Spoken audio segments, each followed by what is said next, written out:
Two young people, same age, same ambition. One leaves school in Poland, one leaves school in Britain.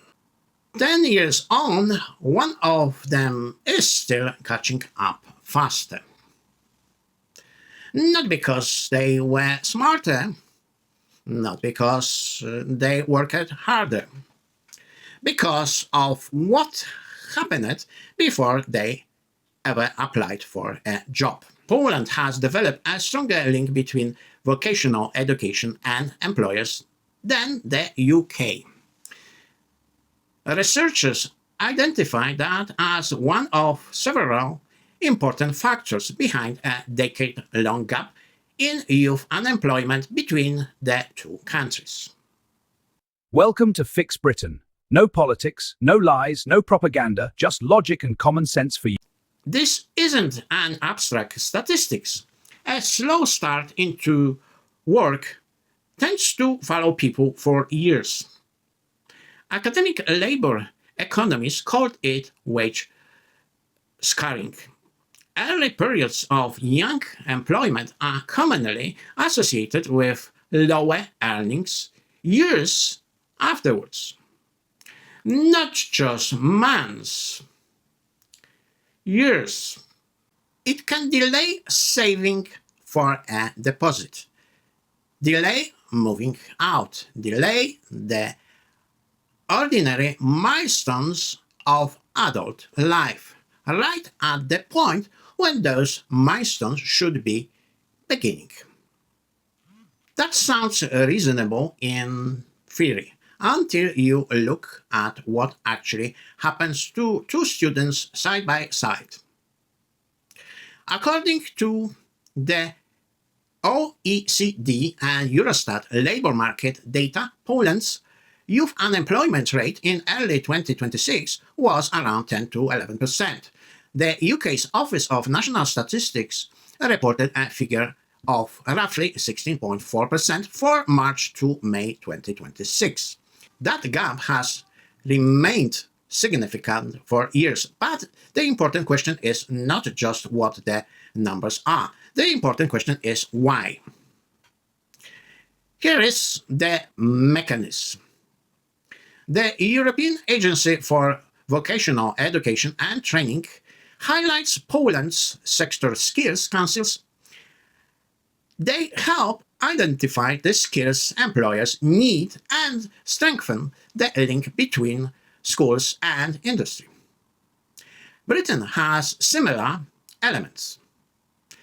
T-levels, apprenticeship, employer partnership, but UK skills bodies have repeatedly raised concerns about whether training routes line up closely enough with what employers actually need.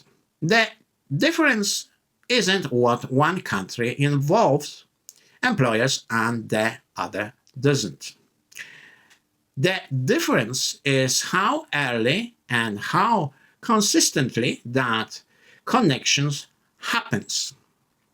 Poland built a strong mechanism for employers to shape training. Britain has similar pieces. They just work less consistently and arrive later. And here is what most people miss. That isn't really a story about qualifications. It is a story about timing. Let's follow two students. Call them Tom and Jakub. Composite examples, typical patchwork, not real individuals.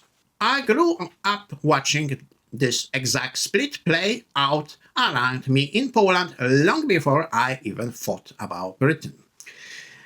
The kids who got a placement at 16 were simply somewhere else by 20. Tom finishes school in Birmingham at 18, GCSEs in hand. Every Monday he refreshes the same job website. Every Friday another rejection if he hurts back at all. 8 months later, he finally lands at an apprenticeship, his first real contact with an employer since leaving the classroom. Jakub finishes school in Wrocław the same year, but the patch started earlier. At 16, 3 days a week, a local manufacturing company. Safety boots, a supervisor who knows his name, real task, real responsibility. By his final exam, he already has experience, a reference, a route in. Same ambition, same age, different bridge.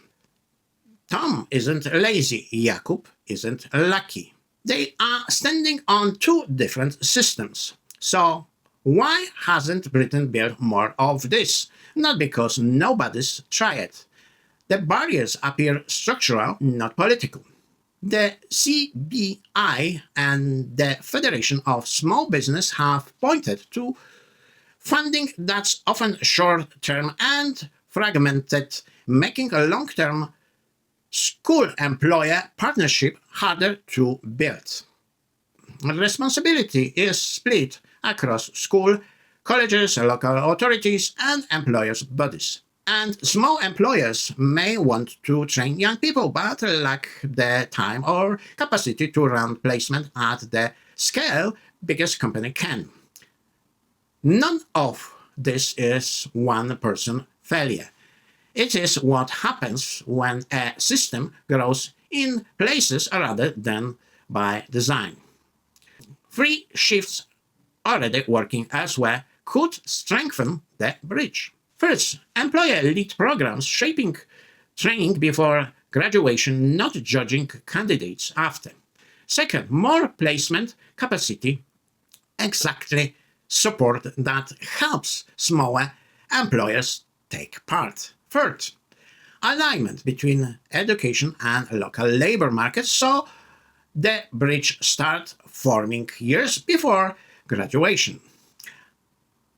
None of this is radical. Germany and Switzerland run a version of it already, and both sit well below Britain on youth unemployment. Here is the paradox.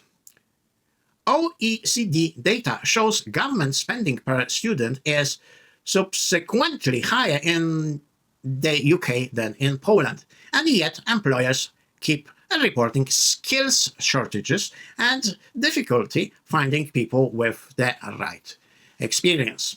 So go back to Tom and Jakub. Tom got his apprenticeship 8 months later. Jakub had a 3 years head start built into the system before he ever applied for anything.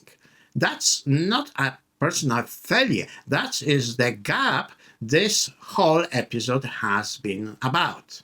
Poland closed that gap by giving employers more power inside the classroom. Let's industry help write what students learn. It opens a harder question. Who is really being trained? The student or the workplace a company needs cheaply? Thank you for your attention.